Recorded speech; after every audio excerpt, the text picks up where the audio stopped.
Strap in, because this interview is going to make you feel like you're going back in time. So you want to live in a white-only country? Not necessarily white-only, but a country that is clearly based on a European model in which whites will basically remain the overwhelming majority in perpetuity. Okay, how do you achieve that? Well, that's an excellent question. Donald Trump has got some first good steps in mind. He wants to make sure no more illegal immigrants come into the country, and he wants to make sure that all illegal immigrants here go back. He wants to end birthright citizenship.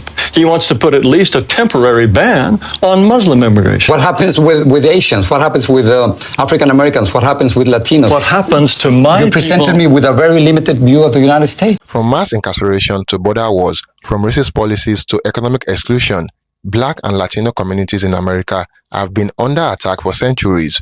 But why? Why does the system seem designed to push them out? Watch and pay attention, and I will share my thought later. You're saying the United States is a place anybody can come and turn it into anything you want, and the people who built this country and established its institutions, if they glimmer away, so what? You are promoting a process that will reduce my people to a minority. You want more power for Latinos. That comes at the expense of my people's power. We're 17% of the population, right, and we only have 3 senators. So therefore, we don't have the political representation that we deserve. And you want more and more and more. Of course, because we only have 3 senators. How much political? At this point, 14 senators. And 50 years from now, how many would you like? Let's talk about 50 years from now. In 2044, yes, white non-Hispanics will become a minority. Yes. Is that what you're afraid of? Mr. Ramos, it's fantastic for you, for my people to lose power and become a minority. That's fantastic for you. How does it feel for because me? Because it is our country. Our country. It is our country. Don't you think we both have the same rights in this country? I think that despite this nonsense in the Declaration about anybody being anyone, white people, you don't think we are all created equal? No. What you want to do is change this country into an entire nation in which white people will become refugees in their own land so if your vision comes through. You don't want to live alongside Mexicans. Now, why is it wrong for me not to want my neighborhood to change? If my neighborhood is European, if my neighborhood they don't keep chickens in the backyard that crow at 3 in the morning. What are you talking about? That's a complete stereotype. That's a complete stereotype. Yes, and stereotypes are all true. It's a racist stereotype. What you're saying? Oh, racist! Give me a break. What are you going to do with the thousands of Muslims? We certainly American citizens who are serving in the military. I'm sure that we just couldn't possibly survive with all those Muslim Navy Rangers. Yes, I'm sure that's true. That is not right. No, I'm talking about you cannot make fun of people who are saving our lives. They want special holidays and special food. So if you don't like their religion, you don't have to join them. That's fine. Well, no, they are. But you can't discriminate against them simply because you. Of course, anyone should have the right to discriminate against anyone he wishes. And the point is... But not by the law, Mr. Taylor. You can't do that. I think the law is absolutely incorrect. Do you feel that whites are superior, or more intelligent than blacks? I think, on average, whites are more intelligent than blacks, and North Asians are more intelligent than whites. How can you say that? How can you think otherwise?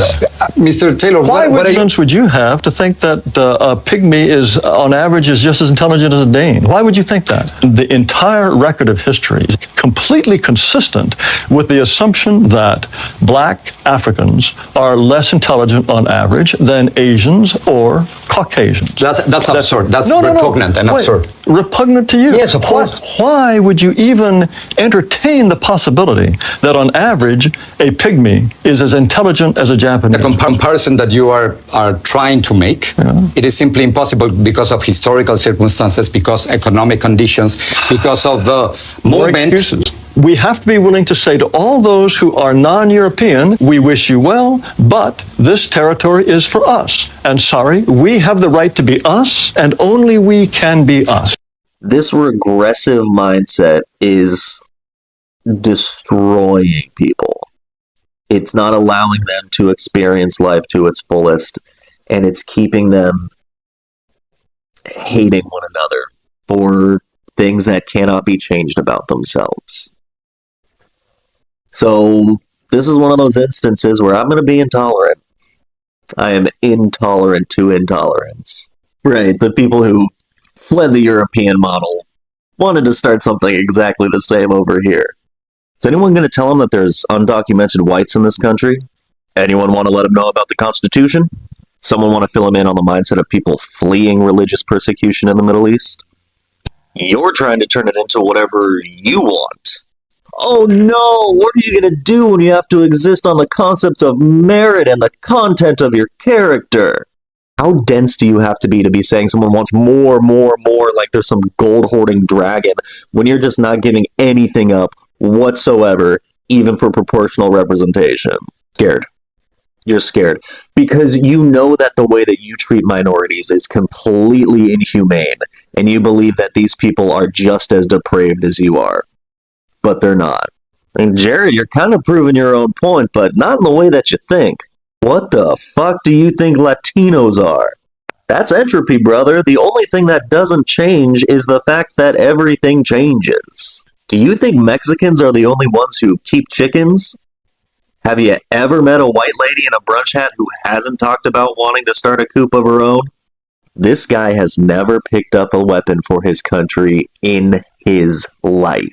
Our tribal ape instincts still continue to have an influence on how we exist in society when it comes to our skin color and what happens to be between our legs.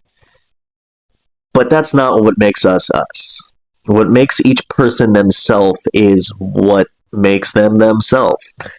Kind of reductive, right? It's the things that we enjoy doing. It's the things that interest us. It's the knowledge that we have. It's what we can bring to society that is not our amount of melanin or what's underneath our clothing. America was built on the backs of Black and Latino labor. Enslaved Africans were forced to build the economy, and Mexican and Caribbean workers were exploited for cheap labor. But as soon as these communities demanded rights and recognition, they became target of exclusion. From Jim Crow laws to mass deportations, policies have been crafted to keep Black and Latino communities at the margins. Redlining kept them from home ownership, harsh sentencing laws fueled mass incarceration, and immigration policies criminalized Latino workers. The message: you are only welcome if you stay in your place. Black and Latino people have always been essential to the American economy, but when their labor is no longer needed, the system finds ways to push them out, whether through mass firing, outsourcing jobs, or driving up living costs in their neighborhoods. The US imprisons Black and Latino men at higher rates than any other group.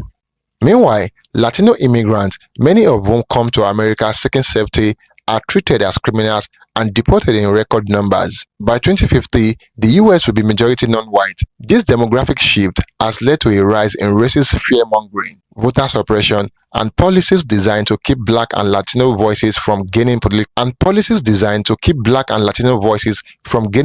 power. The system sees them as a threat, not as equal. The media plays a huge role in shaping public perception. Black and Latino people are often portrayed as dangerous, lazy, or illegal, fueling stereotypes that justify discrimination, police brutality, and racist policies. Despite the odds, Black and Latino communities continue to resist and fight for justice.